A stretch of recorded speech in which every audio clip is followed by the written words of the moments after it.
బాహ్యేంద్రియ నిగ్రహం, జ్ఞానేంద్రియాలు కర్మేంద్రియాలు నిగ్రహించుకోవడం. ఉపరతి ఇతర కార్యంలో ఈ విచారంనే ముఖ్యవృత్తిగా ఉంచుకొనుట. మిగతా వ్యవహారాలు పెట్టి ఇదే మాకు ప్రయోజనము, మిగతా వ్యవహారాలు అయితే ఇప్పుడు ఎట్లా మాకు ప్రయోజనం అంటున్నారో అంతే కాదు, తత్వాన్ని తెలుసుకునేకే మాకు ప్రయోజనము అని దాని మీద ఇష్టము. రతి అంటే స్థితిచ్ఛ, సుఖ దుఃఖములందు హర్ష విషాదమును పొందకుండుట. ఏమి దుఃఖం వచ్చినప్పుడు ఉంగిపోవడం, ఏమి దుఃఖం వచ్చినప్పుడు కుంగిపోవాల్సిన అవసరాలు ఏముండే దాంట్లో, అవి వచ్చిపోయేటివి, అవి శాశ్వతంగా ఉండేటివి కాదు. సరే వచ్చిన వస్తానే పోతే పోతాయి అనేటువంటి ఓర్పు. ఇంకా శ్రద్ధ, ఉపనిషత్ తద్వాద విషయమైన ఎట్టి దురభిప్రాయం ఉండక గౌరవం కలిగి ఉండట. ఎవరు చూసినాడా వీళ్ళ ఆత్మ గురించి పగలలా చెప్తారు, అట్లుంటే దొరుకుతాయంటారు, ఎవరు చూసినారు వీళ్ళేమని చూసేసినట్ల. సరే మీరు డబ్బుతో సుఖం ఉందన్నారు, పదం గుండె ఉన్న కోటాధికారికి పదం, లే నీకు సుఖం ఉందని అడుగు, శాంతి ఉందని అడుగు. వాడు ఉందంటే నువ్వు సంపాయి. ఎవడైనా చెప్తాడా మాట ఉందనే దానికి. ఒకవేళ ఎవడైనా ఉందనుకో, ఉందంటే మళ్ళీ నువ్వు పని చేసి ఎందుకు పోతాడు? కోట్లు ఉన్నాయి నీ దగ్గర, కోట్లు ఉన్నాయి కదా, నువ్వు సుఖంగా ఉండాలి కదా, మళ్ళీ సంపాదించే కానీ వ్యాపారం బిజినెస్కి ఎందుకు పోతాడు? ఉండింటే అది కాదు, పాయింట్ మనకు దొరకాలి, అంతేగాని అవంతా ఇచ్చి పెట్టాలా. సుఖం ఉంది, సుఖం ఉంది కదా. ఇప్పుడు అనుకుంటే గేట్ ఎప్పుడు సుఖం ఉన్నాడు సంపాదించే మొదలు పెట్టే కష్టమే కదా ఉండేదాడా. సుఖం ఎట్లా వచ్చింది? యాదనకి నీ ఆశ ఏమి సుఖంగా ఉండాలనేది కదా ఆశ. ఏ ఆశనే పెట్టుకోవద్దనే లేదు, ఏ ఆశను మీరు పెట్టుకునే సుఖమనే ఆశ కదా ఫైనల్. అది చెప్పు, అది అవును కాదా? ఇప్పుడు అది ఉంటే సుఖం అని అంటాడు. ఏది ఆశ లేకోకుండా ఎంత సుఖం ఉంటుందని నువ్వు అడుగుతాడు. అది సరే, ఆశ ఉండేవాడు సుఖం పెట్టుకున్నా నేను అడుగుతాడు. ఇప్పుడు నీవు కానీ మనం చేసే కర్తవ్యాన్ని త్రికరణ శుద్ధిగా చేసినట్లయితే లాభాలు నష్టాలు ఏమో అది సంబంధం లేదు. నీ తత్వాన్ని తెలుసుకుంటే నీకు ఒక మార్గం దొరుకుతుంది అన్నమాట. కాబట్టి ఈ శాస్త్రం యొక్క దురవ్యవహారం సమాధానం, మనస్సును పరమార్థ చిందన నిలపడానికి ప్రయత్నించుట. ఎందుకు ఇప్పుడు మనం నిలుపులేకుండా పోతున్నాము? మనకు పరమాత్మ అనుభవం లేదు. పరమాత్మ అనుభవాన్ని ఎవడు ఆలోచన చేయలేదు కదా. ఉన్నా ఏదో అనుభవం ఉంటే దాన్ని నిద్ర కింద పోయి ఆనేసుకున్నారు. ఉండే అనుభవాన్ని సరిగా ఉపయోగించుకుంటే బాగా అవుతుంది. ఎప్పుడు మనం హాయిగా ఉండం, ఆనందంగా ఉండగలిగినామంటే ఎప్పుడైతే దేహం నేను కాదు, ప్రాణం నేను కాదు అనేటువంటి ఎప్పుడు జరిగిందో అప్పుడు ఎదురు వచ్చింది. అదంతే. ప్రాణం నేను, మనస్సు నేను అనుకుంటే, నాది అనుకుంటే ఎవరికైనా ఆనందం ఉంటుందే? ఆ మూడు ఆడ లేవు. ఆ మూడు లేని స్థితికి మీరు నిద్రని పేరు పెట్టేసినారు. అది ఆనంద స్వరూపం శాస్త్రం పేరు పెట్టింది. మరి ఆనందంగా ఉండాలంటే స్వరూపమే ఆనందమైనప్పుడు ఆనందం విషయాల నుంచి తరలడం అనేది ఈ జబ్బు చెప్పి నీకు లేని కష్టాన్ని నిన్ను పోగొట్టుకుంటారు. ఆనంద స్వరూపం అనే దాన్ని లేని దాంట్లో ఎప్పుడు మొదలు పెట్టినారు. మీకు దొరికేది ఎప్పుడు సమాధానం జీవితంలో. కాబట్టి ఈ పరమాత్మని నిరూపించుంటాను 6 సాధనలు తప్పక ఉండవాలని వేదాంతులు వచించరు. కాబట్టి ఇవి జీవితంలో ఇవన్నీ ఉండాలనేది వస్తాయన్నమాట. తత్వ విచారం అంటే వివేచనాశక్తి అవశ్యంగా ఉండవాలంటే కూడా సర్వసమ్మతం. వ్యవహారంలో పని చేయాలంటే విచారం ఉంటే చేస్తారా, లేకపోతే లేదా? ఇప్పుడు అనంతపురానికి పోవాలంటే లేదా బళ్ళారికి పోవాలంటే 50 చెట్ల ఎక్కడి దిక్కు పోవాలా అని అడుగుతారు లేదు. ఇవన్నీ మళ్ళీ ఊరే పోతారా? సార్ ఎట్లంటే అట్లా అట్లా. మరి దీంట్లోనే ఎంత ఉన్నప్పుడు మరి నీ స్వరూపాన్ని తెలుసుకోవాలన్నప్పుడు ఎంత ఉండాలి వివేకము?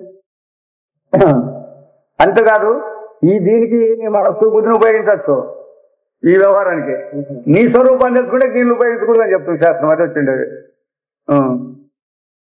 కానీ ఇందులకు సమాధుల ప్రయోజనం ఏమన్న విషయం వెంటనే బోధపడదు. ఈ సమాధుల విషయం ఏమనేది బోధపడదు. ఈ అది విచారాంత్యమున కుటుంబ విషయమైనను చివరికి ఏది ఈ ఉంటేనే ఇది దొరుకుతుంది అనేది ఇప్పుడే మనకేం బోధపడలేదు. లాస్ట్ చివరికి వస్తుంది అనమాట. ఎందుకు? మీరు ఎంతవరకు ఈ శమము దమము అంటే అంతరేనే బాగానే మన యొక్క స్థితిలో ఉంటాయా? అందుకోసం మనకు అది దొరికింది. అయితే మీకు ఆత్మతత్వాన్ని తెలుసుకోవాలంటే ఇవెందుకు చేయాలా అని అంటే మీ అనుభవంలోనే ఉన్నాయి. శమము దమము అనేది కొత్తగా చెప్పే పనిలేదు. నీవేమనుకున్నావు అప్పుడు ఆటోమేటిక్ గా నీవు తెలుసుకోకుండా అవి వెళ్ళిపోయినాయి. మనం దానిలో ఊడుకొట్టుకునే ప్రయత్నం చేయలేదు, తగిలించుకునే ప్రయత్నం చేయలేదు. అందుకే సహజంగా వస్తాడే, సహజంగా పోతాడే. అయితే ఆ జ్ఞానం కూడా మాకు లేదు. ఇప్పుడు మనం దీన్ని నిలబెట్టుకొని చేయాలంటే కూడా కష్టమే ఇది.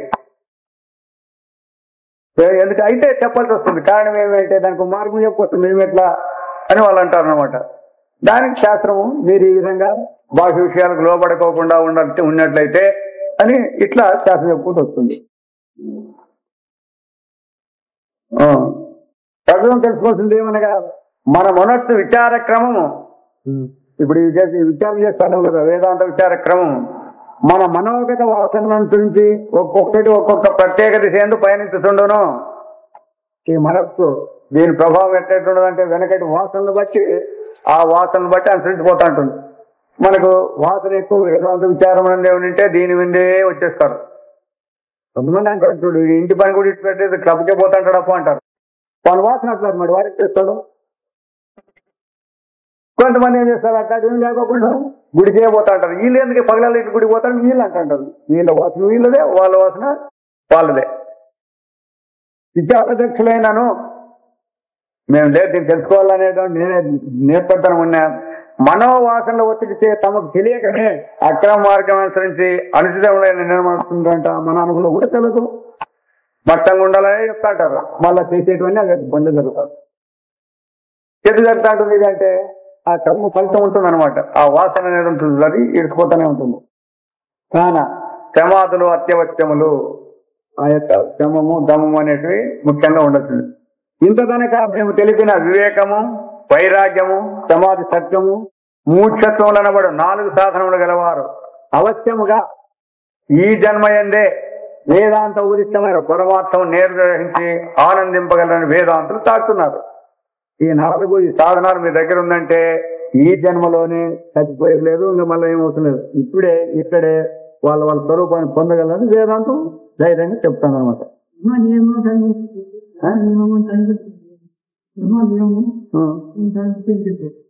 ఏమంటే ఏమో నీవు చెప్పు, నీవేమనుకుంటావు చెప్పు. నీ కథ నా కథ నేను చెప్తాను. చిన్నాళ్ళు వేదాంతం గుళ్ళో చెప్తానంటారు, తెలిపోతే ఎట్లయితుంది అది.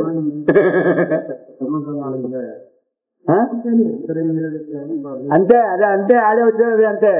యమం అంటే నియమం అంటే బయట చేసే పనులు నియమం కనపడుతుంది. యమం అనే దాంట్లో నేను కనపడేకి రాదు. అది మనసులోనే దాని పని జరగాల్సింది. అందుకే అదే అంతర్దేశం బాహ్యదేశమే. యమ నియమాలను కూడా అదే వస్తుంది. కొత్తగా వేరే తెచ్చుకుంటే పని లేదు దీంట్లో. అందుకే ఆచారం చేసి తెలుస్తాను. చూడప్ప నియమంగా ఎట్లా చేస్తాడు అంటారు. ఆ ఎందుకు చేస్తాను. అందుకే యమ ధర్మరాజుకి యమ అని పేరు పెట్టిండే దానికి. తన కర్తవ్యాన్ని సక్రమంగా చేస్తాడు కాబట్టి యమ ధర్మరాజు అని అన్నిటి సరిపోతుంది. యమ ధర్మరాజు అని పేరు పెట్టేస్తాడు. అది ఇంకా దాని యొక్క విషయం అంత ఉందన్నమాట. దానికి వేదాంతంలో కూడా యమ నియమాలు ధర్మాన్ని తప్పుకోకుండా పనిచేసేట్టు ఉండాలన్నమాట అక్కడ. కాబట్టి ఈ విషయం ఎంతవరకు సత్యం కలంటే ముందుగా గ్రహింపగలరు.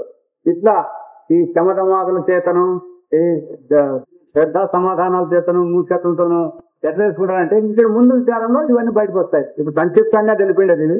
ఇప్పుడు నిజానంగా అని చెప్తాను అన్నమాట. పరమార్థ విచారము అన్నా ఒకటే, ఆత్మ విచారం అన్నా ఒకటే, స్వరూప విచారం అన్నా కూడా ఒకటే.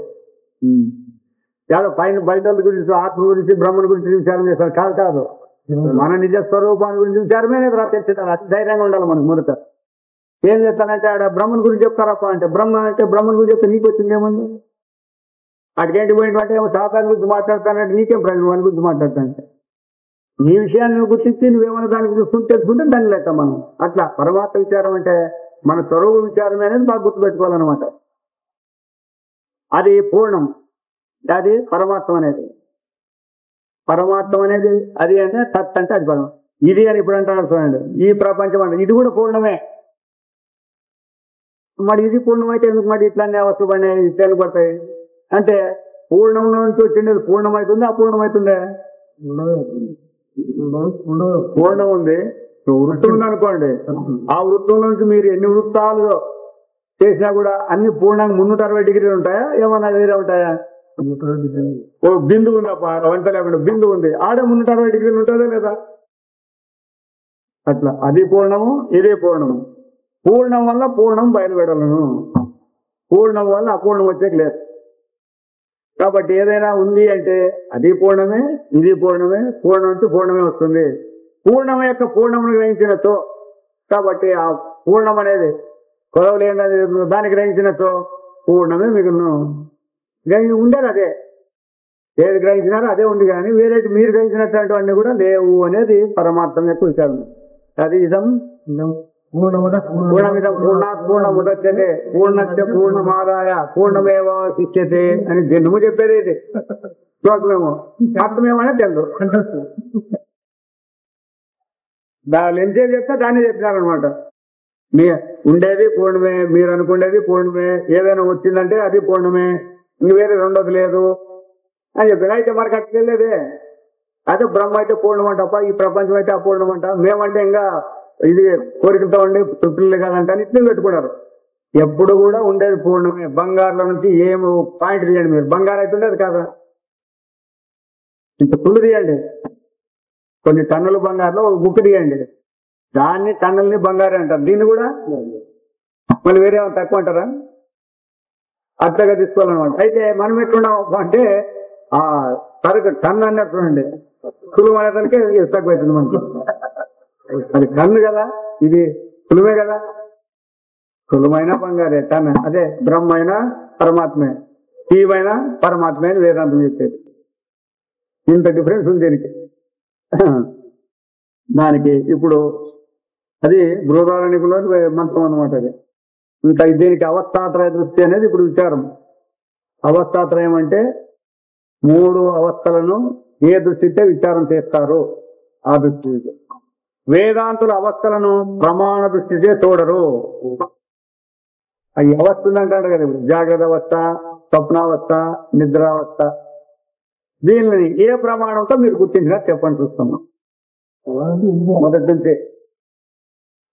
ప్రమాణాలు అంటే మనకి మీ వ్యవహారంలో శబ్ద స్పర్శలు ప్రమాణాలే కదా మీకు. ప్రమాణం ఏదైనా ఉంది అని చెప్పాలంటే రూపం ఉంటే కన్ను చెప్పాలి, శబ్దం ఉంది అని చెప్పి చెవి చెప్పాల్సి వస్తుంది, వాసన ఉందని చెప్పాలంటే ముక్కు, శుద్ధి చెప్పాలంటే నాలుక, స్పర్శ ఉందంటే దేహం. ఇవి ప్రమాణాలు అంటే. అందుకే చెప్పే శాస్త్రం ఉండేది మీకు 5 ప్రమాణాలు, ఉండే వస్తువులు కూడా 5. ప్రపంచము పంచ అంటే శబ్ద స్పర్శ రూపాలు కూడుకుండేది ప్రపంచం అంటే. 5 వస్తువులు 6 వస్తువులు లేదు ఇక్కడ. అందుకే పృథ్వీ, అప్పు, తేజస్సు, వాయువు, ఆకాశం 5.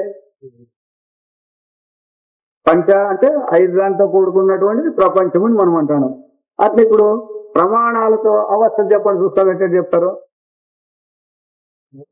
ఆ ప్రమాణానికి అవస్థ గోచరం అవుతుంది. ఎందుకు కాదు?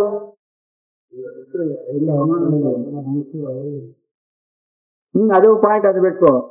ఇప్పుడు ప్రమాణాల దృష్టి ఇది గోచరం కాదు అని చెప్తున్నారు. ఎందుకు కాకూడదు? ఇవన్నిటికైతే దానికి మాత్రం ఎందుకు కాకూడదు? ఇవన్నీ కనుక్కుంటున్నారు కదా, అట్నే అవసరం ఎందుకు అనుకోకూడదు అని. అవస్థలోనే ప్రమాణాలు. అదే ఈ ప్రమాణాలకు అస్తిత్వం అవస్థతో వచ్చిండేది. అవస్థను విడిచి అది స్వతంత్రంగా ఉండింటే ఈ అవస్థను విషయం చేసుకుంటాండి. అట్లే కాదు, ఆ అవస్థలోనే ఈ ప్రమాణాలు ఉన్నాయన్నమాట. అవస్థ ఉనికిని విడిస్తే దీనికి స్వతంత్రం లేదు. అటువంటి స్వతంత్రం లేనివి స్వతంత్రం ఉందని ఎట్లా పట్టుకోలేకపోతాయి? అవస్థలు స్వతంత్రం. అవి జాగ్రత్త అవస్థ స్వతంత్రం, స్వప్నము స్వతంత్రము, నిద్ర స్వతంత్రం. ఆత్మస్వరూపంగా కాదు ఇవి. అవస్థల స్వరూప దృష్టితో చెప్పేది స్వతంత్రము అని. మళ్ళీ ఇవే స్వతంత్రం అయితే జ్ఞాపకతో పని ఉండి మళ్ళీ అదేం లేదు. ఎందుకే చెప్తారు మరి మిగతా మీ అవస్థలు ఉండేటువంటి వ్యవహారంలో ఉండే అవస్థలు అవి ఒక తూరి ఒక అవస్థను అనిపించి 2వ అవస్థకు పోయినాక మళ్ళీ ఎన్నికి వస్తారా మీరు? ఇప్పుడు యవ్వనంలో ఉండేవాడు బాల్యంలో ఉండేవాడు యవ్వనంలో పోతాడు, వాడు ఎన్నికి వస్తాడా? అదేవిధంగా ముసలితనం వచ్చినటువంటి ఎన్నికి వస్తాడా? ఇవేమట్లు కాదు కదా. మెలకు వస్తుంది, స్వప్నం వస్తుంది, నిద్ర వస్తుంది, యావైనా వచ్చిపోతాడు. మరి దేనైనా ఆశ్రయం చేసినాయా? అయితే ఈ వేదాంతులు చెప్పేది ఈ జాగ్రత్త అవస్థయే స్వప్నానికి నిద్రకి ఆధారం అని చెప్తారు. మరి ఏం చెప్పాలి చెప్పండి? ఎంత ధైర్యంతో వాళ్ళు చెప్తారనేది మనం విచారం చేసిన పని ఉంటుంది. సరే మీరు చెప్పినట్లే ఆధారం అని అనుకుందామండి. సరే మెలకువే ముందా అట్లని చెప్పండి. పోనీ మెలకుతో నుంచే కదా ఇవన్నీ వచ్చినాయి. మెలకు ముందు అవుతుందే మొదటి అవుతుందే అని మెలకు అనేది రావాలంటే అంతకుముందు నిద్ర ఉండదు, స్వప్నమన్నా ఉండాలి. ఉంది మరి దీంతోనే ఆధారపడి అంటే ఎట్లా? ఎవరు విచారం చేశారు ఇట్లా? అందరూ చెప్తాడారు కానీ ఎవరైనా ఒక్కరికైనా లేచి ప్రశ్న వేసి తెస్తోంది దీనికి.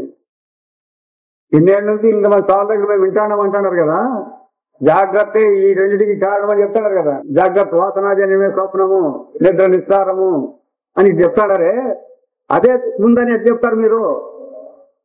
ఆ పదం రావాలంటే, మెలకు అనే పదం రావాలంటే ఎట్లొస్తుంది?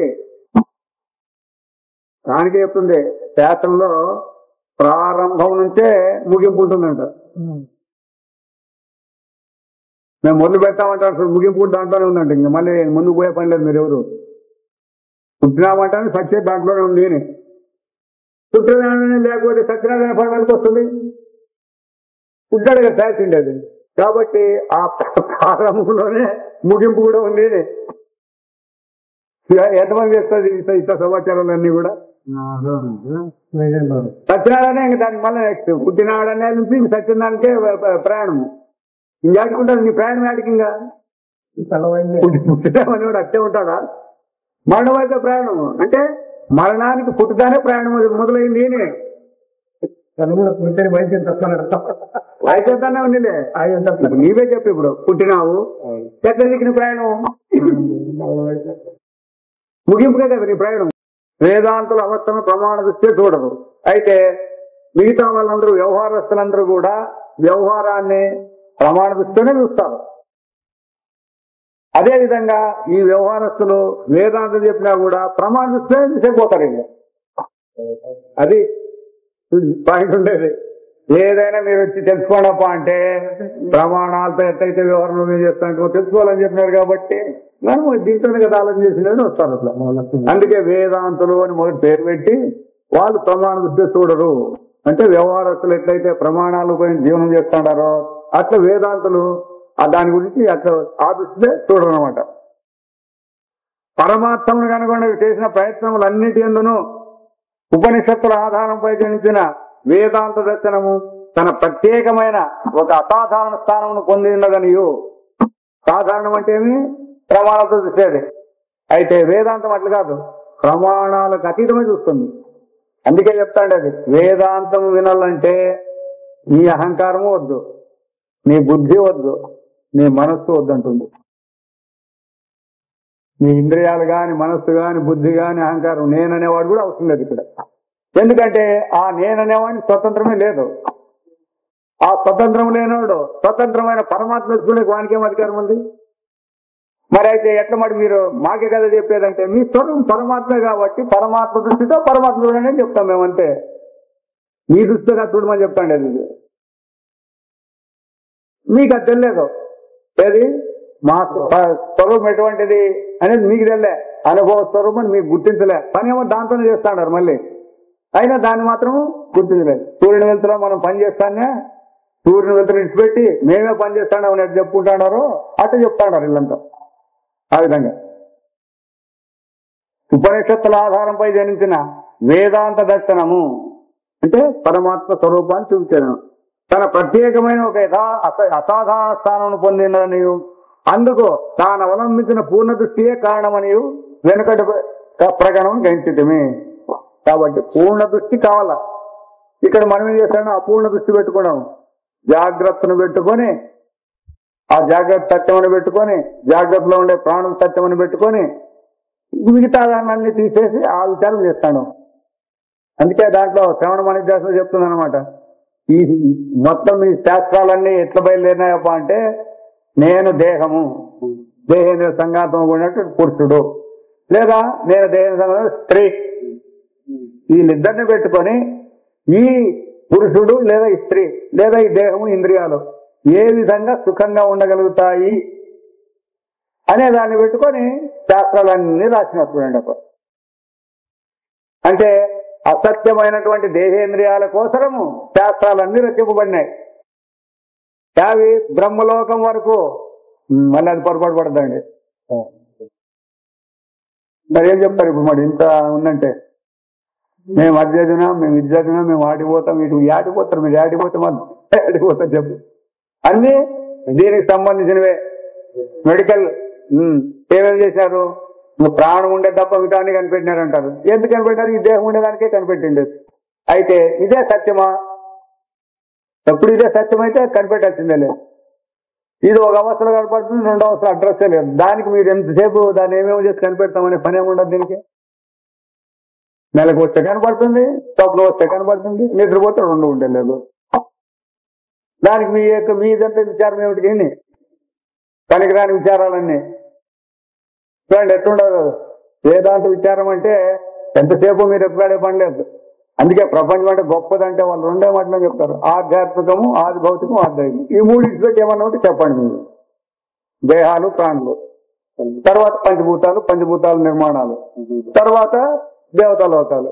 ఈ మూడు ఇచ్చిపెట్టి మీ మెలకు కానీ మీ ప్రపంచం కానీ ఏమన్నా ఉందే? దీన్నంతా ఎప్పుడు తెలుసుకుంటాడు ఒక పండు. జ్ఞానంతో తెలుసుకుంటే పని లేదు. ఎంతలో వీడియో ఉండేదంతా దానికంతా ఎంతసేపు చెప్పాలా? సరే, ఈ ఊరంతా లైట్లు వేసినారప్ప.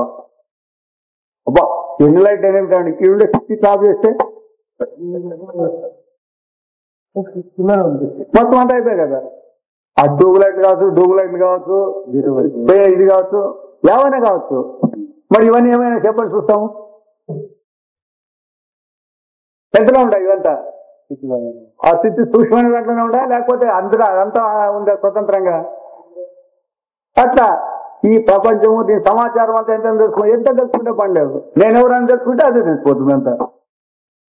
కాబట్టి ఈ విధంగా ఎప్పుడైతే మనం ఆ సూక్ష్మాన్ని గ్రహించేదానికి ప్రయత్నం చేసేదే ముఖ్యంగా ఇక్కడ చెప్తాడు వేదాంతంలో. అంతేగాని దీనంతా వర్ణించి ఈ సృష్టి అయింది, దీనంతా భగవంతుడు కాపాడుతున్నాడు, దీంట్లో ధర్మాలు ఉన్నాయి, మానవాలు ఉన్నాయి, సుఖ దుఃఖాలు ఉన్నాయి, ఇవన్నీ చెప్పేకేం రాలే. మరి ఎట్లని చెప్పి మరి వేదాలు 4 కలిపి 3 వేదాలు కూడా అన్ని దాన్ని చెప్తాయి కదా.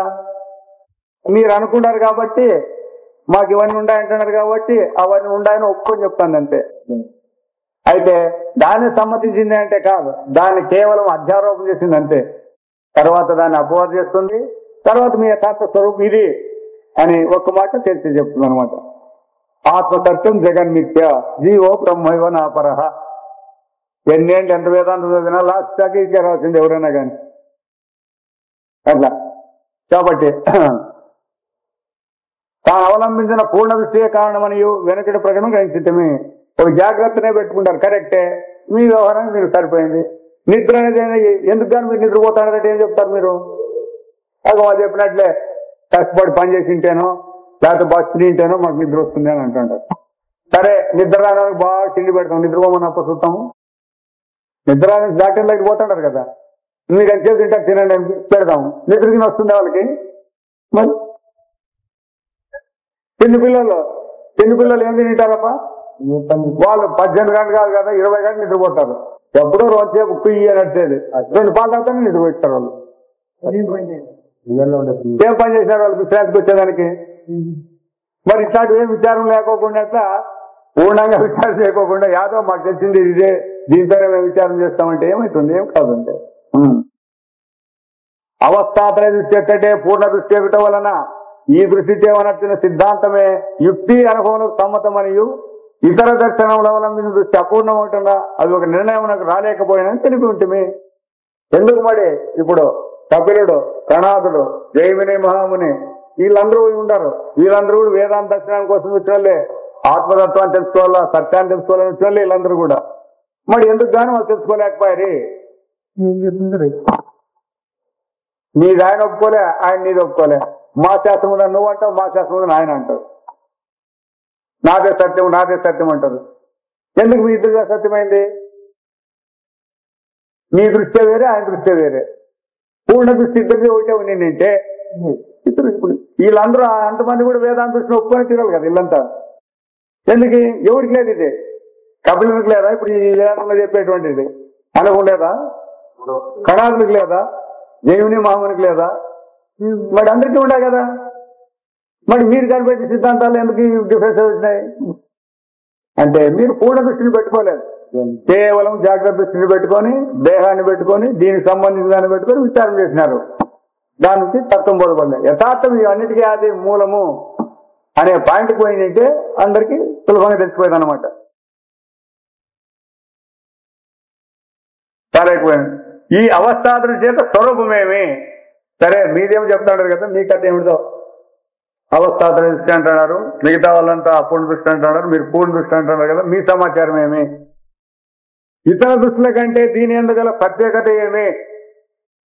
ఎవరు ఇంటారు కదా, ఇప్పుడు కొట్టాడుతాను కదా పార్లమెంట్, మీరు తప్ప అంటే మీరు తప్ప అని కొట్టాడుతాను వస్తుంది. ఫోన్ లేదు మా తప్పు అన్నారు, మీ ఆధిక్యత ఏమి? అది చెప్పాలి కదా మీరు. ఇప్పుడు బయటకు వచ్చి మీరు తప్పు చేసినట్టు నేను ఒప్పుకున్నాం లేదు, మీది తప్పు చేయలేదనే దానికి మీరు మా గొప్పతనం అని ఏం చెప్తారు? మా తప్పు చూపిస్తే అయిపోయినా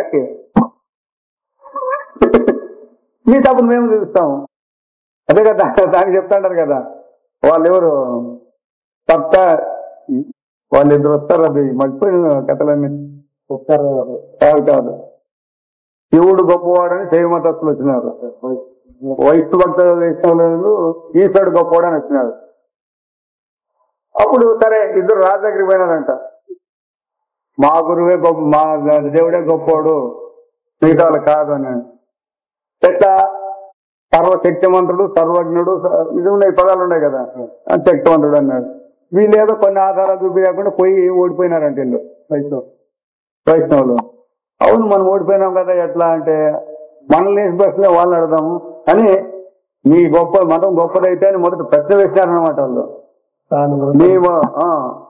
మీ దేవుడు గొప్పవాడైతే, సర్వశక్తిమంతుడు, సర్వజ్ఞుడు అయితే తాను మోయలేని బరువును సృష్టింపగలడా అని అడిగినారు వాళ్ళు. సర్వశక్తిమంతుడు అంటాడు కదా, అంటే ఏమైనా మోస్తామని అంటాడు కదా, అటువంటి సర్వశక్తిమంతుడు తాను మోయలేనంత బరువును సృష్టించగలడా? మోయలేనంత బరువు అంటే అల్పశక్తివంతుడు, మోస్తాడంటే అట్లా తప్పేస్తున్నామాట అది. కాబట్టి ఓడిపోయినామని మోసుకొని ఇంటికి పోయినారు. ఎక్కడ నోటిచ్చేది అన్నారు, ఎవడో చెప్పినాడు, వాడు అడిగిన ప్రశ్న వాళ్ళకి అడిగాడు, మీరు అడిగిన ప్రశ్న కోరిన వాడే దిగుతాడు అని వాళ్ళు వచ్చినారు.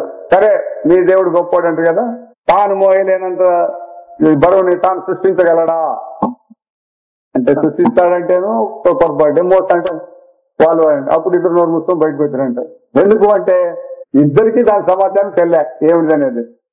ఇట్లా కొన్ని పెట్టుకొని ఊరిని వాళ్ళు రాస్తాడారు, మా దేవుడు గొప్పవాడు, మా దేవుడు గొప్పవాడు, మా మతం గొప్ప, మీ మతం గొప్ప అని ఇట్లా కొట్టాడుతున్నారు. కానీ ఎవరి మతాలు ఎవరివన్నీ గొప్ప సాధన ఉంది, అందరి స్వరూపం బ్రహ్మే అనే నిర్ణయానికి వస్తే ఎవరు కొట్టాడే పని లేదు, తిట్లాడే పని లేదు అనమాట.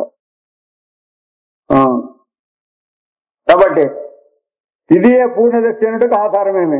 ఈ దృష్టిని అవలంబించి ఈ దర్శనమును చేయబడిన విచార క్రమం ఏది?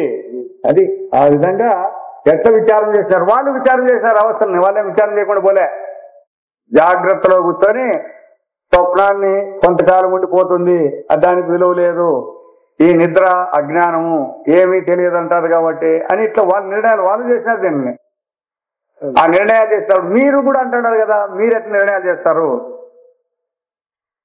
ఈ దృష్టిని అవలంబించి ఈ దర్శనం చేయడం విచారకమే. ఈ విచారం వల్ల బయలు వెడలు తీర్మానములేవి. ఇట్లా విచారం చేస్తే ఏ నిర్ణయాలు బయటకు వస్తాయి, సత్యాలు ఏమిటి వస్తాయి అంతా ఇప్పుడు తెలుసుకుందాము. ఇప్పుడు దానికి అందుకే అవస్థాత్రయ దృష్టి అని చెప్పేటప్పుడు ఊడిన అవస్థాత్రయ దృష్టి అని చెప్పకూడదు జనానికి. మొదటి అవస్థలు అంటే ఏమి, వాటి యొక్క స్వరూపం ఏమి చెప్పాలా? అవి పరస్పరం సంబంధమా లేదా స్వతంత్రమా, లేదా ఆ ప్రపంచం ఆయా అవస్థలకే కట్టుబడిందా లేదా, తర్వాత సార్వత్రిక పూర్ణానుభవం ఉందా లేదా, అనుభవం యొక్క విశిష్టం ఉందా లేదా, ఇవన్నీ చూడాలన్నమాట. ఈ 5 రహస్యాలు బాగా వింటే మనకి ఆ అనుమానం అనేది వచ్చే క్వశ్చనే లేదు. ఇవి అర్థం కాకపోతే ఎంత బుద్ధిమంతుడైనా ఎటువంటి వారికైనా కూడా సమస్య వచ్చి ముందు నిలబడుతుంది అనమాట. మొట్టమొదటి అవస్థాత్రయ దృష్టి యొక్క స్వరూపం గురించి కొన్ని ముఖ్యాంశములను ఎరింగి ఉంటే అత్యవశ్యము. కాబట్టి ఈ దృష్టి యొక్క ముఖ్యమైనటువంటి పాయింట్ ఏముండే అవి తెలుసుకుంటే మేలు. భౌతిక శాస్త్రం అందే గాని ఇతర దర్శనములైందే గాని, ఇతర దర్శనాలు అంటే వేదాంతమే, దాన్ని ఎందుకు కూడా ధర్మ జిజ్ఞాస అయిందే గాని, ధర్మమే కావాలని అంటుంటారు చూడండి, వాళ్ళ జిజ్ఞాసలో గాని అవస్థలకు ప్రాధాన్యత ఇవ్వకపడలేదు. అది ఎవరు కూడా ఏమేమి గ్రంథాలు ఏమేమి రాసినారో అవస్థల గురించి విచారం చేయకోకుండా ఈ విధంగా భౌతికమైన దాన్ని చూసుకొని పంచభూతాల్లో ఏముండని వీళ్ళు విచారం చేసుకుంటూ వీళ్ళు పోయినారు. కర్మం అంటే ఎట్లా ఉండాలని వాళ్ళు విచారం చేసుకుంటూ పోయినారు. ఇంకోటి మూడవది ఇతర దర్శనం లేదు కాబట్టి ఇట్లా విచారం చేశారు. కానీ అవస్థ అని అంటున్నారు కదా, దీని కథ ఏమి అని ఎవరు విచారం చేసుకోలేదు అనమాట. అది ప్రమాణములకే ప్రాధాన్యత ఇవ్వడను. అట్లా కూడా విచారం చేసినప్పుడు వాళ్ళు ఏం చేశారు, ప్రమాణాలకే అంటే ఏ ప్రమాణానికి తెలియబడితే అది సత్యము, తెలియబడిపోతే లేదు, అట్లా పెట్టుకుంటారు వాళ్ళు. కరెక్టే. అట్లా పెట్టుకున్నప్పుడు కూడా మనం ఒక మాట అడగచ్చు అనమాట వాళ్ళని, చూడప్పా మీరంతా కూడా మాకు బుద్ధి ఉందనో లేదా మనస్సు ఉందని అంటున్నారు, ఏం దానికి ప్రమాణం అంటే ఏం చెప్తారు మీరు?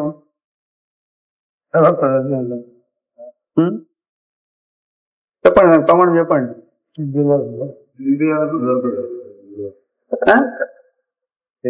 మరి మీకు బుద్ధి ఉందా? మీకు బుద్ధి లేదంటే అనాలి కదా మీరు. ఇప్పుడు మళ్ళీ ప్రమాణాలతో మీరు చూపిలేదు. ఇప్పుడు మీ మనసు బుద్ధి ఉందా అని అడిగితే చూపిలేదు కదా. మీకు బుద్ధి లేదంటే బుద్ధి ఉంటావా? మరి ఎట్లా మరి ఇప్పుడు పరమాత్మ ఉన్నాడంటే మరి ఆంధ్రం లేదు కాబట్టి లేదని మీరెందుకు కొట్టాడికి వస్తాడు మరి ఎట్లా అంటే ప్రమాణాలకు తెలియబడతాయనేది కొన్ని విషయాలకే కానీ అన్నిటికీ అప్లై చేసుకోకూడదు. దాన్ని బాధ అంటే ఎట్లుంటుందని చెప్పండి, అదని చెప్పండి. సుఖం అంటే ఎట్లుంటుందో చెప్పండి. దాదానికి చెప్పట్లేదు ఎవరికి. అంటే అవన్నీ అనుభవే. సరే మనస్సు ఉందని ఎట్లా చెప్తావు? దాని ప్రమాణం చెప్పి పోనీ అదే వద్దులే.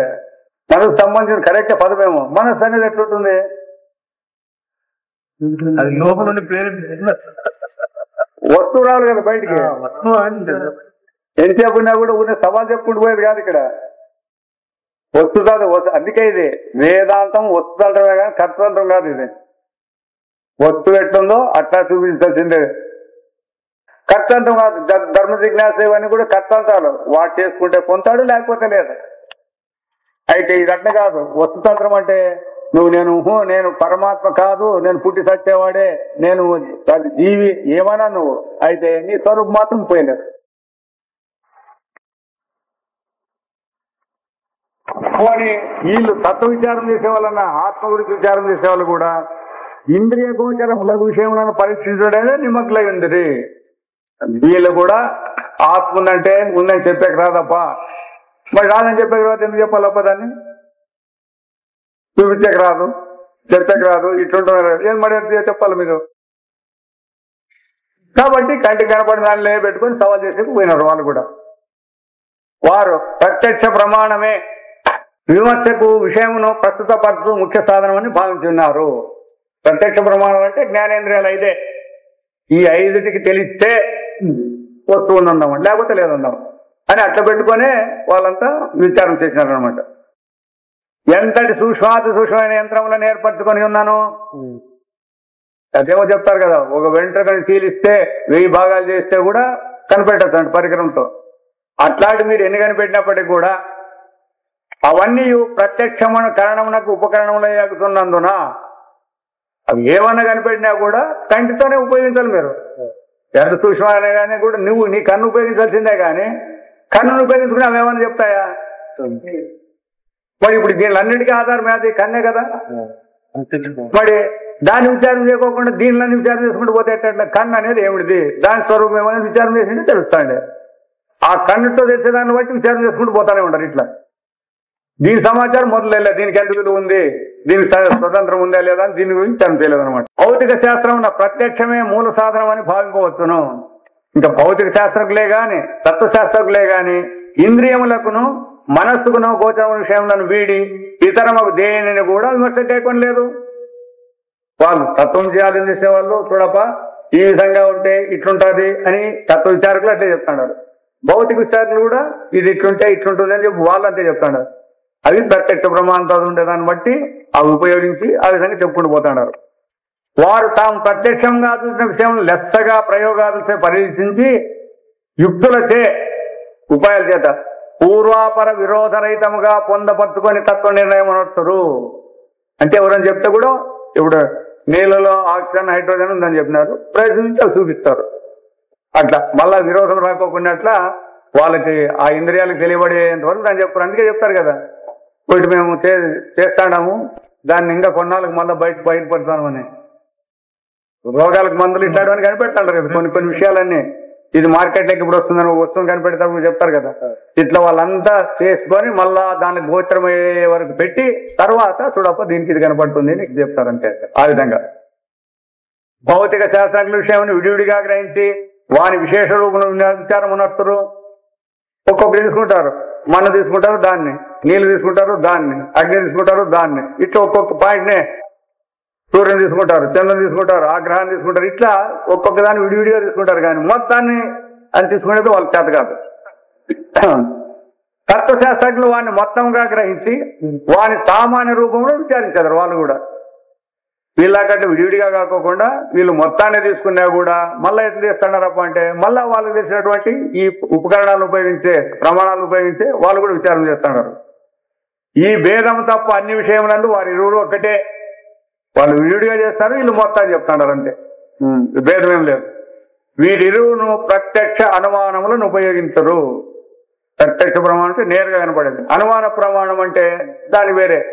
ఏమప్ప అనుమాన ప్రమాణం అంటే ఎక్కడెక్కడైతే పొగ ఉంటుందో అక్కడక్కడ అగ్ని ఉంటుంది అని. అదైతే మీరు అనుకుంటే మేము ఇంట్లో వంట చేసేటప్పుడు పొగ వస్తాండే, ఇంట్లో అగ్ని ఉంది కాబట్టి పొగ వస్తాండే అని. ఈ కాలంలో ఏడుంది అది పొగ ఏడుంది. ఇప్పుడు వంటింట్లో అంతా గ్యాస్ ఎట్ట కనుక్కుంటారు పొగ వస్తుంది అనేది. అయినా అప్పటికి అడ్డ పెట్టుకున్నారు. సరే అడ్డ పెట్టుకొని కూడా చూసేకపోతే ఎక్కడో ఒక కొండలో పొగ వస్తుంది అది. పోతే అప్పుడు పోయి చూసినారు, వంట చేస్తాడు ఎవరు వచ్చి భక్తులు దేవాలయం దగ్గర. సరే అప్పుడు తినొచ్చినాడు వీడు. మళ్ళా ఇంకా 2-3 నెలలు పోయినప్పుడు మళ్ళా పొగ వస్తుంది. అప్పుడు పోయినాడు అనమాట. ఏం వంట లేదే, వాడు పొగ వస్తుంది అంటే మేఘాల పొగ కట్టుంటాయి ఇవి అని అన్నాడు. చూడు మరి పొగని సడలు అగ్గి ఉండాలని నియమేమి ఉండదు ఇట్లా. కాబట్టి అది అనుమానం అంటారు చెప్తాను అనమాట. అది ఇంకా శబ్ద ప్రమాణాలు అంటారు. శబ్ద ప్రమాణం అంటే ఏమి, నీకు తెలిసినటువంటి ముఖ్యమైన వాడు చూడబ్బా మీ అత్తగారు ఊరికి పోయింటి వాళ్ళ ఇంటి ఎవడు చనిపోయినాడు అని చెప్పినాడు. ఇదేం చూడలే, వాడు చెప్పిన నమ్ముతాడో లేదా, నువ్వు అంటాడా? ఇట్లా అనుమానము శబ్ద ప్రమాణం ఇట్లా అన్ని ప్రమాణాలు ఉన్నాయి. 6-7 పెట్టుకుంటారు ఈ ప్రమాణాలు. అవే వాళ్ళు ఏడని చెప్పిన వేదాంతంలో చెప్పేది ఈ ప్రమాణాలకు తెలిస్తే మీరు ఉందానండి లేకపోతే లేదండి అంటారు. అసలు ప్రమాణాలు ఉన్నాయని ఎట్లా చెప్పారు మీరు? వాళ్ళు ఇలా వేదాంతాలు అడిగేది ఇది ఒకటే. మీరు ప్రమాణాలతో సిద్ధం చేస్తున్న కరెక్టే, దాన్ని తీసేసేయలేదు. ఈ ప్రమాణాలు ఉన్నాయని ఏ ప్రమాణంతో మీరు చూసినారు? కన్ను రూపాన్ని చూపిస్తున్నారు, పర్వాలేదు ఒప్పుకోవడం. కన్ను ఉందని ఏ ప్రమాణంతో మీరు ప్రూవ్ చేయగలుగుతారు? నువ్వు ద్వారానే కాదు, ఇప్పుడు మొదటి తేలిపోవాలి. అది అనుభవం ద్వారా అనేది ఒకటి డైరెక్ట్ గా చేసుకుంటే ఎట్లా వాళ్ళు. సరే మీరు కూడా ఆత్మ ఉందని చెప్తారు కదా, దానికి మరి ఇంకోటి ప్రమాణం ఏమి వాళ్ళు అడుగుతారు. అప్పుడు చెప్తారప్ప అది ఇంకో ప్రమాణం అవసరం లేదు అంటారు అని మీరు ఊట మాట్లాడితే వాళ్ళు చూపించాలి కదా, అనుభవం చూపించాలి మీరు. అప్పుడు వాళ్ళు చెప్తారు చూడయా నేను అనేది నువ్వు ఉన్న అంటాడు కదా, నేను అనేది నీకు మెలకులోను స్వప్నంలో తప్ప ఎప్పుడైనా కనపడుతుందే? నిద్రలో ఉండదా ఈ నేను అనేవాడు? కాబట్టి వీనికి హద్దు ఉంది. అయితే మీరు ఆత్మని అడుగుతుంటారు కదా, దానికి అర్థమే. ఇప్పుడు ఈ ఆత్మ లేదు అనేదానికి మీరేమన్నా నిదర్శనం ఇస్తే ఒప్పుకుందాం. ఆత్మ లేదని మీరు చెప్పాల్సి వస్తే కూడా దాంతోనే మీరు చెప్పాల్సి వస్తుంది. అట్లా వేదాంతం అనేది వీళ్ళు ఏదన్నా చెప్పని దానికి హత్తులు చూపిస్తుంది అనమాట. మీది లిమిట్ ఉంది అంతవరకే మీకు, మళ్ళీ తర్వాత ముందుకు పోయట్లేదు. అయితే దీనికి అట్లా లిమిట్లెస్. ఎట్లయితే ఆత్మ ఉందని మళ్ళీ ఇంకో ఆత్మ చేసుకుంటాం ఇట్లా చెప్పేయలేదు. అది అనవసరం. దాని అట్ట కాకుండా ఎట్లా చూడండి, ఆత్మ ఎప్పుడు లేదని చెప్పండి. ఆత్మ చెప్పండి. నిద్రపోయినప్పుడు లేదంటారా? నిద్రపోయినప్పుడు లేదు అంటే నిద్రపోయినప్పుడు ఇవి లేవు అని చెప్పేది ఎవరు? ఇట్లా దాన్ని లేదని చెప్పాలంటే దాంతోనే చెప్పాలి మీరు ఎప్పుడే కానీ. ఎంత సులభంగా ఉంటుంది. వేదాంతుల యుక్తులు ఎట్లుంటాయి, వ్యవహారస్తుల యుక్తులు ఎట్లుంటాయి. అందుకే చెప్తుంది ఎంత బలమైన యుక్తులు వాడు ఎవడన్నా దాని వ్యవహారంలోటి క్షణంలో ఇటు కొట్టేస్తాం ఏమంటుంది అంతే. ఎందుకు తెలుసు అది చెప్తానంటే ఈ ప్రక్రియ ఉంది, ఈ అవస్థాత్రయ ప్రక్రియ ఉండేదానికి కొట్టేయగలిగినారు. ఈ ప్రక్రియ వీళ్ళకి తెలియకపోతే వీళ్ళు ఎట్టు కొట్టిస్తారు? నేనేమన్నా తీసేస్తారు వీళ్ళు, కానీ తీసేసేయలేదు. నేనుండేవాడు ఎప్పుడు మాట్లాడుతుంటాడు. అయితే వీళ్ళు అడుగుతారు నేననేవాడు నిద్రలో ఉన్నా లేదు కాబట్టి వీడు వెళ్ళిపోయాడు. లేదు అని ఎవరు చెప్పినాడు అది ఉండదు. ఇట్లా వేదాంతం యుక్త అనుభవాలతో చెప్తుంది. వీళ్ళంతా యుక్తంతోనే పోరాడతారు, వీళ్ళు మిగతా వాళ్ళంతా అనుభవంతో పోరాడరు. ఆడుండే డిఫెక్ట్.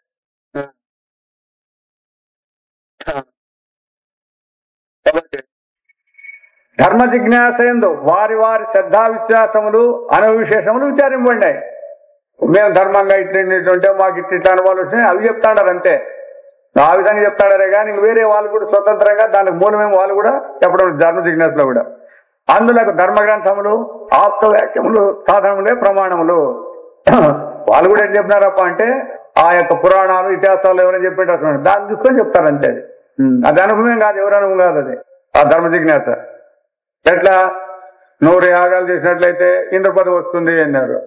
అదే చెప్పారు మీరు అంటే ఆ ఇంద్రుడు ఆ 100 చేసినాడు వచ్చినాడు, తర్వాత ఇతడు ఇంకో అతను చేసేకపోతుంటాడు. కాదు వరద ఇక వాళ్ళంతా బూడిదైతారు చూడు. వాళ్ళు ఆయన చేస్తాంటాడు 100 యజ్ఞం చేస్తే ఇంకొకటి వస్తాడని చెప్పి దాన్ని గుర్రాన్ని తప్పిస్తాడు మనోడు. ఎవరు ఎవరు ఇంద్రుడు.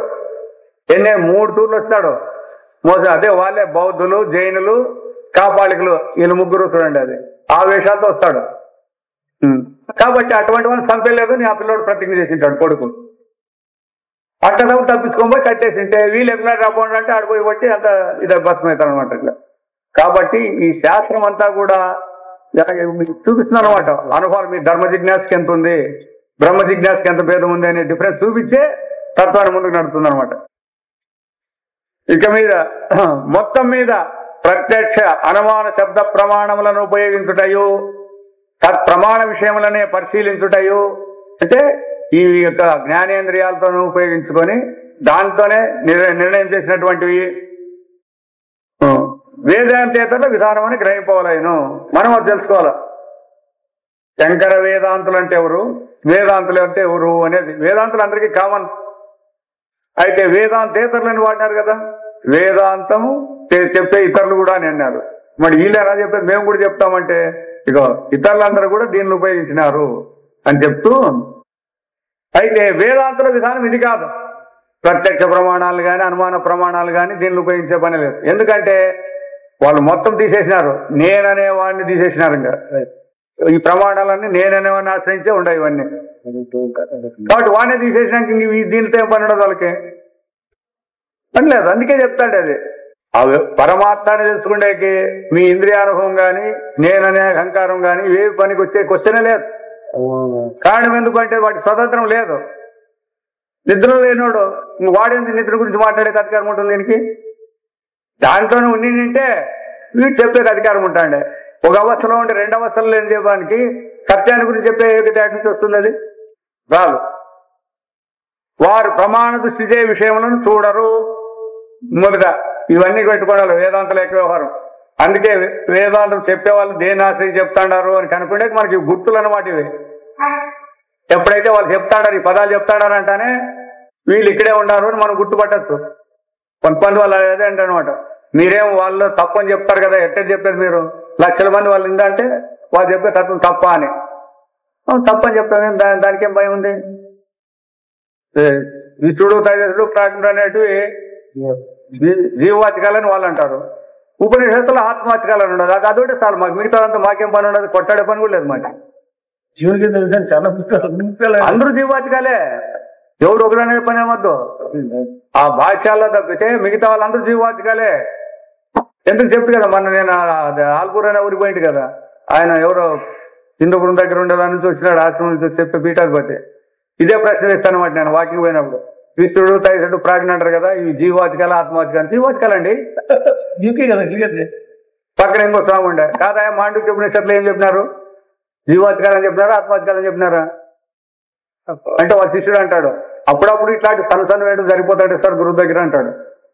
ఇంకా అది మెయిన్ గురువు దగ్గర తప్పు మిగతా లేదు సార్, జీవవాచకాలనే అయిపోయాడు, విలువ అయిపోయాయి. ఆత్మ విలువాడు ఉండదు. ఇంకా ఆత్మ తెలుసుకుంటే పనే ఉండదు. జీవునికే సత్యమైతే విష్ణుడు తైజుడు ప్రాజ్ఞలు వచ్చిన జీవునికే సత్యమైతే ఆత్మ తెలుసుకోవాల్సిన పనే ఉంది మనకి. జీవునికే ఈ మెలకు అనేది, ఇది నిద్ర స్వప్నం అనేటివి వీని స్వరూపమే అని చెప్పేది వాళ్ళు. ఎప్పుడో నిద్రపోయినప్పుడు మన ప్రాజ్ఞ అంటారు, స్వప్నం వచ్చినప్పుడు టైసుడు అంటారు, మెలకు వచ్చినప్పుడు విశ్రుడు అంటారు అని. ఇంకా ఆత్మతో పనే ఉంది మనకి ఇప్పుడు జీవుడికే ఉంటే. కంఠంలో వాళ్ళ కంఠంలో చెప్పు, కాలంలో చెప్పు. మాండిక్యం విషయాలు చెప్పలేదు కంఠంలోనూ అని, ఇవన్నీ మీరు చెప్తాడారు అంతే. కంఠంలో ఇది ఉందని చెప్తారా దానికి? మెలకు అనేది కంఠంలో ఉంది, కంటిలో ఉంది అంటారు వాళ్ళు. కంటిలో ఉంది అంటారు, కరెక్టే. కంటిలో కన్ను ఉందని, కన్ను ఉందని అది చెప్పాలి కదా. కంట్లో ఉంది, కంఠంలో ఉంది, హృదయంలో ఉందని 3 చెప్తారు, అవేం బాగానే ఉండాలి. అది ఉందని ఎవరు చెప్పాలా? అందుకోసమే వేదాంతం అనేది చెప్తాడు జనం కూడా అట్లే నమ్ముతాడారు పాపం వాళ్ళకి. ఎందుకంటే అనుకూలం మెలకు వస్తేనే కదా, కంట్లో నుంచి కదా మెలకు వచ్చేది. కాబట్టి వైద్యుడు సరిపోతారు మీకు. స్వప్నం అనేది కేవలం మనసులో కదా మీరంతా ఊహించేది. సరిపోయి ప్రాజ్ఞ అంటే దట్టమైన అజ్ఞానం గలవాడు. ప్రా ప్లస్ అజ్ఞుడు అని ఎవరు చెప్పినారో ఏం కథ వీళ్ళకి దాన్ని విడిదీసేది. ఇట్లా విడిదీస్తే ఎట్లనే తెచ్చుకునే దానికి యాది విడిదీయాల యాది లేకుండా ఇట్లా అన్ని ఉండేటువంటి అట్లే విడిదీస్తే అర్థాలు ఏమో వస్తాయనేది ఇట్లా నిర్ణయాలు చేసినారనమాట. అట్లా నిర్ణయాలు చేసిన దాని నుంచే తప్పుదావలో పట్టిపోయింది అవన్నీ. అయితే ఏమంటే ప్రమాణములను తద్విషయములను కూడా చేర్చుకొనియే ప్రమాణాలని తీసుకుంటారు. ప్రమాణానికి తెచ్చిపడేటువంటి శబ్ద స్పర్శ రూపగంధాలని తెలుసుకుంటారు. ఆ మొత్తం అంతటిని కలిపినటువంటి అవస్థను కూడా పట్టుకుంటారు. ఇవన్నిటిని పట్టుకొని ఏమిటి అని విచారం చేస్తారు వీళ్ళు. మీరు ఒకటి చేస్తుంటారు కదా, వీళ్ళు అటు చేసేలేదు. అవస్థ అంటే ఏమి, దాంట్లో ఉండే ప్రమాణాలు అంటే ఏమి, ఆ ప్రమాణాలకు విషయమైన ఏమేమి ఉన్నాయి, ఈ మొత్తాన్ని తెలుసుకుంటే దేవుడు అని తీసుకుంటారు వీళ్ళు. ఆ విధంగా ప్రమాణములను తద్విషయములను కూడా చేర్చుకుని మొత్తం అవస్థలను విచారించరు. వేదాంతుల అవస్థలను ప్రమాణ దృష్టిగా చూడరు. 2 తూరు చెప్తాడు మళ్ళా, ఈ అండర్లైన్ చేసేటివి. వారు 3 అవస్థలను తమ అవస్థలని ఏంచి విచారం అని ఉంటారు. ఎవడో నిద్రపోయేవాడిని చూసి వాడు నిద్రపోయేవాని అవస్థను వాడిని విచారించలేరు. కళలుగానే వాడిని చూసి వాడిని విచారించలేరు. మెలకుండని గురించి వాడిని విచారం చేయరు. ఈ 3 అవస్థలు ఎవరికి వస్తాడాయి, ఎక్కడి నుంచి వస్తాడాయి? నా అవస్థలో మెలకు వచ్చినప్పుడు ఎట్లుంది, నా అవస్థలో మెలకు వచ్చినప్పుడు ప్రపంచం కనపడుతుంది. నాకు మెలకు రాకపోతే ప్రపంచం ఉందే, నీకు మెలకు రాకపోతే ప్రపంచం ఉందే. ఏం చెప్తారు మీరు? ఇప్పుడు ఉందని మీరు అంటారు. సరే నీ అనుభవమే చెప్పుకోని మా అనుభవం. ఇప్పుడు నీవు మెలకులో లేవు, ప్రపంచం ఉందనేది ఎట్లా గుర్తవుతుంది నీకు? ఉండవు. ఉంటేనే మెలకు వస్తే కనబడి నీ ఉన్నప్పుడు ఆ అవస్థలో ఉన్నప్పుడు ఏమనుకుందో చెప్పు అంతే. మరి తమ అవస్థలనే విచారం చేయమని దేవుడికి కొట్టారు. మరి ఎరువుల గురించి కాదు, వాడు భూ తిన్నాడు కాబట్టి కడుపు నిండింది, నాకు కూడా నిండింది అని లేచిపోతే ఒప్పుకుందాం దానికి కూడా. అట్లా అంటారా? వాడికి తెలిసింది కదా, భూ తిని నేను లేచిపోతాను, కడుపు నిండింది నాకు చాలా అన్నాడు కదా. నీకేమైనా వచ్చిందా అనుభవం? తింటే అన్నప్పుడు చెప్పు, నీ దాన్ని కూడా చూసుకోవాలి నువ్వు. ఎతను చూడు చెప్పద్దు అని చెప్పిన దాన్నే కరెక్ట్. అది అందుకే చెప్పారు, ఎవరు చూసి మాట్లాడద్దు, వాని అనుభవాన్ని చూసి నీ అనుభవాన్ని కూడా చూసుకుంటావు. అట్లా నీ అవస్థ అనుభవాన్ని చూడు. స్వప్నం అన్నప్పుడు ఏముంది నీ అనుభవం, జాగ్రత్త అన్నప్పుడు ఏముంది, నిద్ర అన్నప్పుడు ఏమనుభవం ఉంది. ఈ 3 విచారిస్తే చాలు, మొత్తం అంతా తెలిసిపోతుంది. ఈ 3 విచారించకుండా తమ ఇరవని విచారిస్తే ఏమొస్తుంది మీకు? ఇతరుల గురించి మీరు ఎంతసేపు మాట్లాడినా మీకేం ప్రయోజనము? నిన్ను గురించి నాకు డబ్బు ఉందా లేదా, ఉద్యోగం ఉందా లేదా, ఆకలి అయిందా లేదా, దప్పికైతుందా లేదా, నిన్ను గురించి విచారం చేస్తే నీకు ప్రయోజనం ఉంటుంది. ఇతరుల గురించి వాళ్ళకి నీళ్ళదా, దప్పికైతుందా, ఆకలి ఉందా, ఇట్లా విచారం చేస్తే మీకేం ప్రయోజనం? అట్లా ఆ అవస్థ తమ అవస్థలనే విచారించడం. ఇదే అవస్థాత్రయ దృష్టి స్వరూపం. అవస్థాత్రయ దృష్టిని ఎట్లా విచారం చేయాలప్ప అంటే ఈ విధమైనటువంటి పాయింట్లోనే మీరు విచారం చేయాలి, వేరే విధంగా చేయకూడదు. అవస్థా దృష్టి అందరి విశేషాలు, దీన్ని చేస్తే ఏమేమి విశేషాలు దీంట్లో ఉన్నాయి? అనుభవనకు సంపూర్ణంగా ప్రాధాన్యత విచారించుటే అవస్థా దృష్టి అందరి విశేషము. దాంట్లో కొత్తగా ఏం లేవు. ఆ 3 కూడా అనుభవ ప్రకారం విచారించాల అంతే. వేరే విశేషాలు ఏం కొత్త దాంట్లో ఏం లేవు. నువ్వు ఎట్లా అనిపించినావు? నిద్ర, నేను నిద్రపోయింటే అన్నావు. సరే నిద్రపోయినప్పుడు నీకేమనుభవమైందంటే ఏం చెప్తారు మీరు? ఆనందంగా అది కూడా అనకూడదు, అది కూడా అనే పని లేదు ఇక్కడ. నాకేమీ తెలియదు ఏమన్నా ఉందే? ఏమి లేదు, ఉండే ఉండాల్సింది, నోరు మూసుకొని ఉండాల్సింది సరిగ్గా చెప్పాలంటే. ఏం చెప్పలే మరి. ఎందుకు? అది నిర్వికల్పము, నిర్విశేషము, నిష్క్రియ. మరి ఇప్పుడు ఏం చెప్పినా తక్రారు వస్తుంది దాంట్లో. అయితే వ్యవహార దృష్టితో మెలకు లేకొచ్చినా ఇవన్నీ చెప్తారు. నాకు అక్కడేం తెలియలేదు, నేను హాయిగా ఉంటి అనే పదాలు ఇక్కడ వచ్చినా చెప్పేటివి, కానీ ఆ అనుభవం ఉండాలి, అవి అనుభవించడం లేవు. అందుకే ఆనందం అనేది ఎట్లుంటుంది అంటే నిర్వికల్పము, నిర్విశేషము, నిష్క్రియలో ఉంటుంది ఆనందం. మీరు ఇక్కడ ఏం చేస్తున్నారు? విశేషాలతో క్రియలతో కూడుకొని మేము ఆనందంగా ఉన్నాం మీరు అంటున్నారు ఇక్కడ. దానికోసమే ఆనంద స్వరూపము అట్లా నిర్విషయము, నిష్క్రియ అనేది మీకు బోధపడితే ఇక దీని తన్నారు. ఆ వస్తువు సంపాదించుకుంటే మేము ఆనందంగా ఉంటాము, ఈ వస్తువులు వస్తే మాకు ఆనందంగా ఉంటుంది అంటున్నారు. చూడు, ఆ అనుభవం తెలియనందువలన, ఆ ఆనంద స్వరూపం తెలియనందువలన ఈ విధంగా మనం ఈ జాగ్రత్తలు ఏమంతా కూడా తనలాడక మొదలైనాం. అది అనుభవం యొక్క లక్షణం ఏమంటే అట్లుంటున్నాం. అదే స్వప్నం తీసుకోండి, నిద్ర మెలకు తీసుకోండి, అప్పుడు ఏమేమి అనుభవాలు ఉన్నాయి మీకు? స్వప్నానుభవాలు వేరే చెప్పండి, జాగ్రత్త అనుభవాలు వేరే చెప్పండి. ఏం చెప్తారు? స్వప్నం పనికిరాదన్నారు కదా, స్వప్నం పనికిరాదన్నారు కదా మీరు. దాంట్లో విశేషాలు ఏముండే పనికిరాదనే దానికి మీరు తీసేసేదానికి? దీంట్లో పనికి వస్తాయనే విశేషాలు ఏముంటాయి మీ దాంట్లో చెప్పండి చూస్తాం.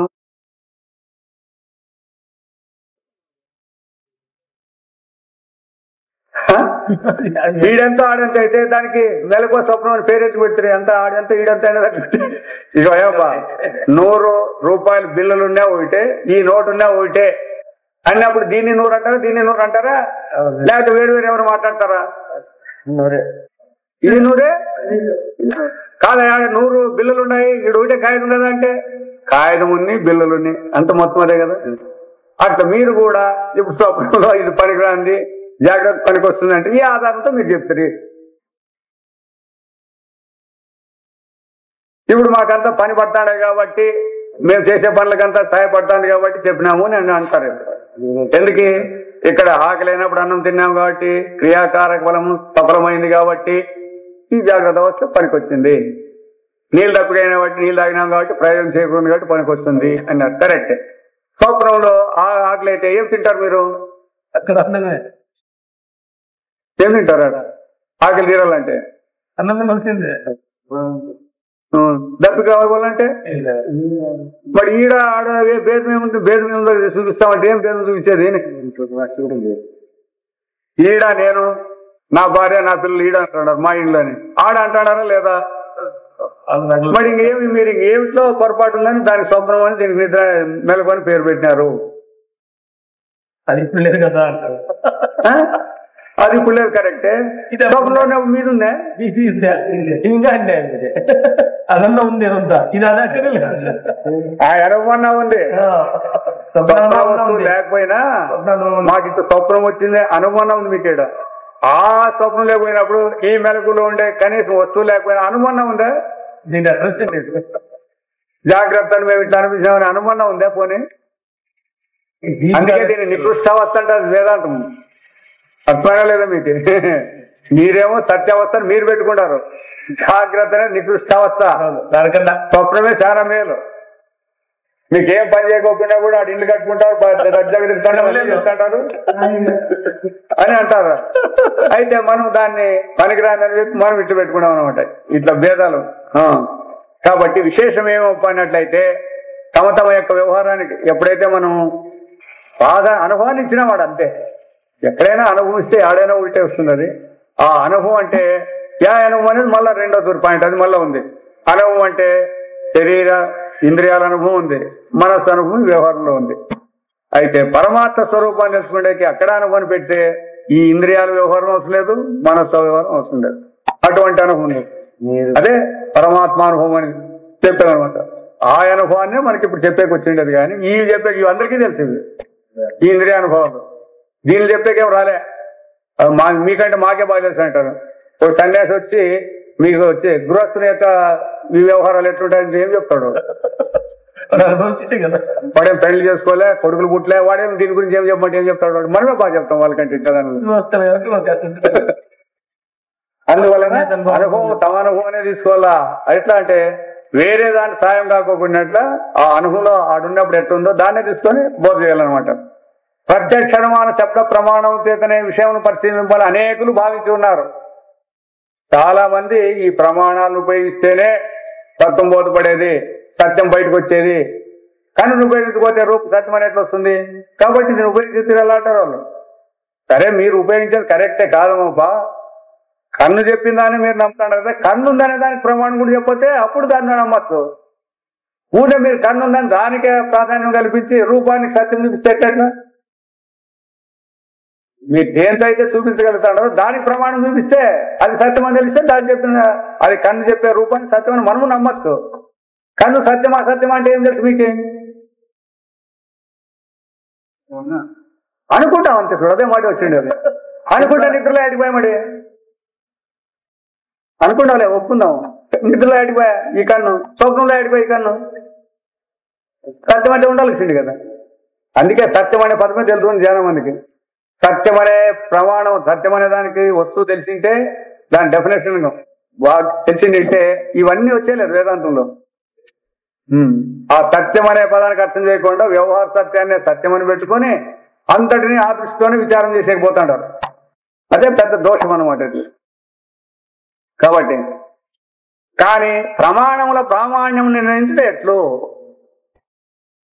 ఎప్పుడైతే మీరు రూపానికి ప్రమాణం కన్ను ప్రమాణం చేత రూపం అనేది తెలియబడుతుంది అన్నారు. కన్నుకు ప్రమాణం అనేది ఎట్లా నిర్ణయించేది అనే ప్రశ్నకు వారి యందు సమర్పకమైన సమాధానం లేదు. అంటే చెప్తాడు, ఎవరు చెప్పాను, ఏ వేదాంతం చెప్పాను, ఏం భయం లేదు. దీన్నే మళ్ళీ మనం దాపెట్టే పని లేదు. మీరు ఎవరన్నా అడిగినప్పుడు ఏమయ్యా రూపాన్ని ఎట్లా చూసారంటే కన్నుతో, కన్ను ఉందని ఎట్లా కనుక్కుంటారంటే చెప్పచ్చు. కొంత నేర్చుకునే వాళ్ళు నేననేవాడు చెప్తాడు, నేననేవాడికి తెలుసు కదా కన్ను బాగుంది లేదని. దానికి స్వతంత్రం లేదు. నేననేవాడి ద్వారా అది పనిచేస్తాను వీడు చెప్పదు. నేననేవాడు ప్రమాణం చూపి ఇప్పుడు ఈడే చెప్పినది అందరూ నేనంటాడు కదా, నేను నా ప్రమాణాలు అంటాడు. సరే మీ ప్రమాణాలు ఒప్పుకుందాం, నిన్ను కూడా ఒప్పుకుందాం. నేనుండాలనే దానికి ఏం ప్రమాణము?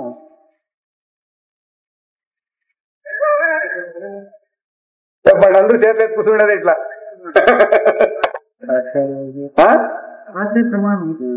ఆత్మ ప్రమాణం అనేది ఉంటే కంటపాటు పని మరి. అవి నేర్చుకుంటే ఎవడేం చెప్పచ్చు. దాన్ని జిజ్ఞాసుకు అనుభవం చూపియాలా. అదే కదా ఉండేది వేదాంతంలో. అందుకే పుస్తకాలు చదివితే ఏం బరినకాయ అంటారు, పుస్తకం వంకాయ ఉన్నట్లు ఉంటుంది అంటారు. దానికి చూపియాలి నీకు అనుమానం. చూడయా నువ్వేం కష్టపడాల్సిన పని లేదు, నేనుండా నువ్వు అంటాడు. నువ్వు లేదనే నీకే చెప్తాను. నిద్రలో నేననేవాడు నువ్వు ఉంటివే. నేననే జ్ఞానం ఉందే, దేహం ఉందనే జ్ఞానం ఉందే, ప్రాణం ఉందే జ్ఞానం ఉందే. మళ్ళీ నేననేవాడికి వ్యవహారం లేకపోతే నేననేవాడిని ప్రమాణాలు చెప్పేదానికి ఎంత సత్యం ఉంది? నేననేవాడు సిద్ధమైతే వాని ప్రమాణాలకి వాని విషయాలకి సత్యం ఒప్పుకుందాంలే. నేననేవాడి సత్యం కాదు కదా. మీరు దాన్ని నమ్ముకునే కదా ఈ వ్యవహారాలను చేస్తాడేది. వీడే కల్పితుడు, వీడు కల్పించుకున్న వాడిని సత్యాలు ఎట్లయితే ఆ కల్పిత వ్యవహారాలతో మాకు ఆనందం కావాలా అంటాడు. అది ఎట్లయితుంది మీకే అని వేదాంతం ఇట్లు పట్టుకొని వస్తుంది అనమాట అందరినీ. అప్పుడు జిజ్ఞాసు అయిన వాడు ఎవడైనా ఉంటే పట్టుకోవచ్చు. జిజ్ఞాసు లేకపోతున్నాడు వెళ్ళిపోతాడు. దానికి ఎవరేం చెప్పలేదు. ఎందుకంటే ఇంకా అతనికి అధికారం సంస్కారం పొదపడి ఉంటుంది అంతే. అయినా భయపడద్దండి, మీరు మాత్రం తెలుసుకోవాల్సింది ఇదే అనేది దాన్ని చెప్తుంది. దానికి ఇంకా పోరాడాల్సి ఉంటుంది అని చెప్తుంది అనమాట. కాబట్టి వాళ్ళు ఏమంటారు, ఇది అతి ప్రశ్న నీవు ప్రమాణంచే పరిశీలించాలని మూలనయం అంగీకరింపడిలా కర్తవ్యం కాదని వారు వచించున్నారు అంతే. ఎవరైనా ప్రశ్న వేస్తే ఇట్లా శాస్త్రాల్లో చెప్పినారా మీరు ఎందుకంటే మాట్లాడతారు, మీ ఇష్టాసాలు మాట్లాడతారు అంటే వాళ్ళకి అనుభవం తెలుదు, వీళ్ళకి అనుభవం తెలుదు, సరిపోతుంది. వీటికి ఎవడైనా ఒకటి గుర్తించింది అంటే ఈ గుర్తించిన ఆయన వాళ్ళు తెలియజేస్తాండే, వాళ్ళకి తెలిసింటే వాళ్ళు ప్రశ్న వేస్తాండ్రి, మీకు చెప్పకపోతే మేము చెప్తామంటే అప్పుడు ఇద్దరికీ అవసరం లేదు. ఈ అనుభవం అనేది ఎవరి దగ్గర లేదు. కాబట్టి వీళ్ళందుకు వీళ్ళు, వాళ్ళందుకు వాళ్ళు, వీళ్ళు చెప్పిందే సత్యమని వాళ్ళు, దాన్ని నమ్మిందే చేసుకోవాలని వాళ్ళు, ఇట్లా ఎవరి వ్యవహారాన్ని వాళ్ళు అట్లే చేస్తున్నారు. కాబట్టి తత్వం బోధపడేది లేదు అని చెప్పి